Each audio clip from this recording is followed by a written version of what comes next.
자, 지난 밤 사이 미국 증시 마감부터 확인하겠습니다. 클로징벨 나옵니다. 장혜진 앵커 3대 지수가 어떻게 마감됐는지 정리해 주실까요? 네, 현지 시간 3일 미국 3대 지수는 일제히 상승 마감했습니다. 특히 S&P 500 지수가 4거래일 연속 상승 마감하면서 지난 2월 이후 가장 긴 상승 랠리를 보여주고 있고요. 지난 3월에 팬데믹으로 떨어졌던 최저점 대비 40%가량 회복을 한 모습이었습니다. 이날 시장은 미국의 민간 고용 지표와 각국의 부양책, 또 인종차별 반대 시위 상황에 주목을 하는 모습이었는데요. 먼저 미국의 지난 5월 민간 부문 고용이 276만 명 감소를 기록하면서 사상 최악의 정점에서 벗어난 것으로 드러났습니다. 시장에서 예상했던 것보다 감소 규모가 대폭 작았고요. 고용시장은 여전히 팬데믹의 여파를 받고 있지만 많은 주가 경제 재개에 돌입하면서 일자리 감소는 4월에 정점을 찍은 것으로 보인다는 분석이 나오고 있습니다. 이외에도 발표된 지표들을 살펴보면요. 미국의 5월 서비스업 PMI가 45.4를 기록하면서 시장의 예상치를 웃돌았고요. 4월 공장제 수준은 13% 감소 예상했던 것보다 더 좋지 않았던 것으로 나타났습니다. 또 최근 시장은 미국 내에서 일고 있는 격렬한 시위 사태와 미중 간의 갈등에도 불구하고 경제 회복 가능성에 힘을 얻는 모습이었는데요. 월스트리트 저널 등의 외신 등에 따르면 소요 사태 수준으로 악화됐던 미국의 시위도 간밤 한층 누그러진 것으로 나타났고요. 유럽 중앙은행이 팬데믹 긴급 매입 프로그램 규모를 확대하는 등 전 세계 각국의 중앙은행 및 정부의 추가 부양책에 대한 기대감도 증시 상승을 뒷받침해줬습니다.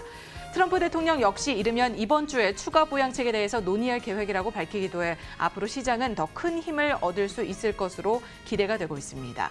코로나19 백신에 대한 기대감도 시장에 긍정적으로 작용을 해주고 있습니다. 앤서니 파우치 박사는 코로나19 백신 개발에 대해서 조심스럽게 낙관하면서 합리적인 시간 내에 효과를 증명할 것이라고 말하기도 했는데요.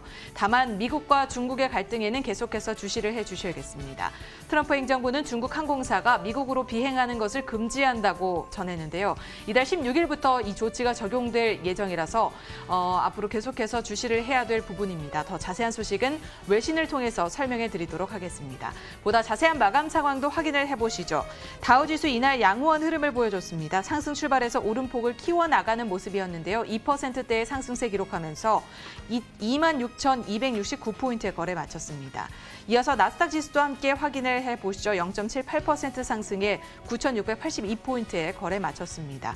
등락이 있긴 했지만 상승세를 이어나가는 모습이었습니다. 마지막으로 S&P 500 지수까지 확인을 해볼까요? 1%대의 상승세 기록하면서 3,122포인트의 거래 마쳤고요. 마찬가지로 다우지수와 함께 완만한 상승세를 보이면서 이날 좋은 흐름 보여줬습니다. 이렇게 3대 지수 일제히 상승 마감을 했는데요. 상품 시장은 어땠나요? 상품 시장에서도 지난 밤 사이에 위험 자산에 대한 선호 심리가 뚜렷하게 나타났습니다. 금값은 떨어졌고요. 채권 가격도 떨어졌습니다. 다만 유가는 좀 혼조세를 보였었는데 금값부터 먼저 살펴보도록 하겠습니다. 금값이 지난 밤 사이에 거의 2% 가까이 하락하고 있습니다. 선물 시장에서도 $1,700를 겨우 지켜낸 채 거래가 되고 있는데요. 경제 활동이 재개되고 생각보다 좋은 경제 지표가 발표가 되면서 위험 자산에 대한 선호 심리, 그러다 보니까 안전 자산을 회피하려는 심리가 나타나고 있습니다. 금 가격은 지난 밤 사이에 2% 가까이 떨어져서 $1,700.2에 거래가 되고 있고요. 가까스로 이 금 가격이 $1,700를 지키고 있습니다. WTI 가격은 말씀드렸던 것처럼 약간의 혼조세를 보이고 있습니다.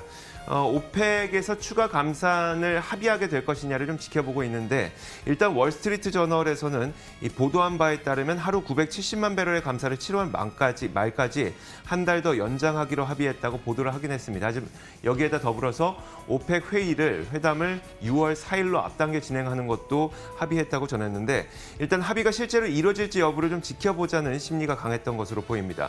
국제유가는 0.6% 하락권에서 거래가 되고 있고요. $36.59에 움직이고 있습니다. 금리도 살펴보도록 할 텐데요. 말씀드렸던 것처럼 채권 가격이 크게 떨어졌습니다. 가격이 떨어지다 보니까 금리는 큰 폭의 상승을 기록했는데 10년물 국채금리가 0.7% 위로 훌쩍 뛰어 올랐습니다. 0.751%달러까지 진행이 되고 있고요. 마지막으로 달러 인덱스입니다. 자, 달러 가치가 계속 떨어지고 있죠. 달러 약세가 진행되고 있습니다. 5월 중순쯤에 $100를 하회한 이후부터 지속적인 하락세를 기록하고 있는데 달러 약세가 진행되면서 0.38% 하락했습니다. $97.31에 움직이고 있습니다. 자, 이렇게 상품 선물 시장 살펴봤습니다. 글로벌 외신 확인하도록 하겠습니다. 자, 첫 번째 외신 장혜진 앵커가 짚어주실까요? 네, 트럼프 행정부가 중국 항공사의 미국으로의 운항을 금지시켰습니다. 트럼프 행정부는 이달 16일부터 적용될 예정이라면서 미국으로 비행하는 이 모든 중국 항공사에 대해서 금지를 한다는 조치를 발표를 했는데요. 따라서 필요하다면 날짜를 앞당길 수도 있다고 덧붙이기도 했죠. 미국 정부는 지난 1월 31일에 코로나를 이유로 2주 내에 중국에 체류했던 외국인의 입국을 금지한 적은 있지만 이렇게 중국 항공사에 전면적으로 운항을 금지시키겠다라는 제안은 처음 있는 일입니다. 따라서 이 결정을 두고 중국에 대한 보복성 조치가 아니냐는 해석이 일고 있는데요. 앞서 미국의 델타항공과 유나이티드 항공은 코로나19의 확산으로 중국 노선 운항을 중단했다가 며칠 전에 6월 1일에 중국 운항 재개를 추진을 했습니다. 하지만 중국 항공 당국으로부터 운항 허가를 받지 못하고 있는 상황인데요. 미국의 교통부는 이날 성명에서 미국의 최우선 목표는 양국 항공사들이 쌍방의 권리를 완전히 행사할 수 있도록 하는 것이라면서 중국이 정책을 조정해서 미국 항공사들의 상황을 개선시킨다면 미국 역시 중국 항공사들의 상황을 개선시킬 의향이 있다라고 밝히면서 이 재검토를 할 수 있다는 의견을 덧붙이기도 했습니다. 앞으로 미중 갈등이 더욱더 악화가 될지 계속해서 주목을 해주셔야겠습니다. 자, S&P 500 지수가 저점 대비해서 거의 40% 넘게 상승했고요. 지난 50거래일 동안 37.7%나 크게 올랐습니다. 자, 그런데 이렇게 50일간의 강한 랠리가 이어졌을 때 그 다음 시장은 어떻게 될까요? 역사적으로 이와 같은 랠리가 나타난 이후에 향후 반년에서 1년 가까이 시장은 반드시 올랐다는 통계적인 분석이 나와서 소개해드리도록 하겠습니다. LPL 파이낸셜에서 1957년부터 지금까지의 자료를 쭉 분석을 해봤는데 지금까지 50일간 랠리가 일어나는 동안 20% 정도 강한 시장 상승을 보였던 기간이 총 8번이 존재했습니다. 자, 근데 이 8번의 랠리 이후에 반년 뒤와 그리고 1년 뒤에는 반드시 모두 상승한 것으로 확인이 됐는데요.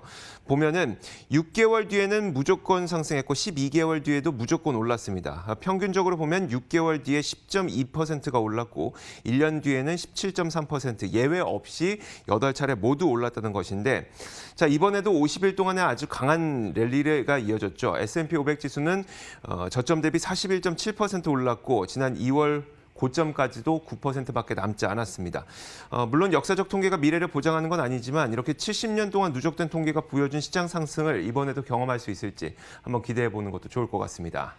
네, 다음으로 종목 소식 이어갑니다. 많은 사람들의 신뢰를 받고 있는 애플이 아이폰 수요 감소 사실을 은폐했다는 혐의가 제기되면서 손해배상을 해야 될 수도 있는 상황에 직면했습니다. 미국의 연방법원 판사는 애플이 중국을 비롯한 전 세계 시장에서 아이폰 수요가 감소하고 있다는 사실을 부정하게 숨겨 주주들에게 수십억 달러의 손해를 입힌 것에 대한 소송에 마주해야 될 것이라는 소식이 로이터를 통해서 전해졌는데요. 미국의 지방법원의 이본 곤잘레스 로저스 판사는 애플 주주들이 애플의 CEO 팀 쿡이 지난 2018년 11월 1일에 아이폰에 대한 강한 수요를 확인했다면서 간접적으로 광고를 한 것을 대상으로 소송을 제기할 수 있다는 판결을 내렸습니다. 이 발언이 있고 불과 며칠 후에 애플은 가장 큰 제조사에 생산을 줄일 것을 요청했기 때문인데요. 이 제조사는 폭스콘과 파가트론에 해당됩니다. 그 판사는 현재 지변이 있지 않은 한 CEO 팀 쿡이 생산 라인 감축을 지시하기 불과 며칠 전에 중국 내에서 아이폰 수요가 감소하고 있었다는 사실을 모를 리가 없다면서 이 같은 판결을 내렸다고 설명을 했는데요. 애플 측은 이에 대해서 즉각적인 답변을 내놓지는 않았습니다. 이 항의는 지난 2019년 1월 2일 CEO 팀 쿡이 예상치 못하게 애플의 분기이익 전망을 미중 무역 갈등을 이유로 90억 달러 이상 낮추면서 제기가 됐는데요. 이익 전망을 낮춘 것은 아이폰이 출시된 이후 처음이었습니다. 이에 따라서 애플의 주가는 그 다음 날 즉시 10% 급락을 했고 시장 가치로는 740억 달러가 증발을 했습니다. 애플이 이 혐의에 대해서 어떤 대응을 해 나갈지 계속해서 지켜봐야 될 부분입니다. 자, 승차 공유업체 리프트가 어제 이런 발표를 했습니다. 지난 5월 서비스의 이용률이 굉장히 크게 늘어났다고 밝히면서 지난 밤사이 시장에서도 리프트의 주가는 10% 넘게 큰 폭의 상승을 기록하게 됐는데요. 물론 CNBC에서는 아직 최악은 끝나지 않았다고 평가했지만 일단은 서비스의 이용률이 이렇게 급한 반등을 보였다는 점이 긍정적으로 평가가 됐습니다. 코로나의 직격탄을 맞은 섹터 가운데 우버와 리프트 같은 승차 공유 업체도 피할 수가 없겠죠. 이들의 피해도 만만치가 않습니다. 경제가 락다운되면서 사람들이 바깥 활동을 안 한 것뿐만 아니라 어쩔 수 없이 이동을 한다고 하더라도 좁은 공간에서 감염될 위험이 있기 때문에 굳이 승차 공유 서비스를 이용하지 않았던 건데 하지만 5월 들어서 순차적으로 경제 활동이 재개되고 또 2차 재확산 우려가 조금씩 완화되면서 이 서비스의 이용률이 26%나 지난 4월에 비해서 크게 증가했다는 겁니다.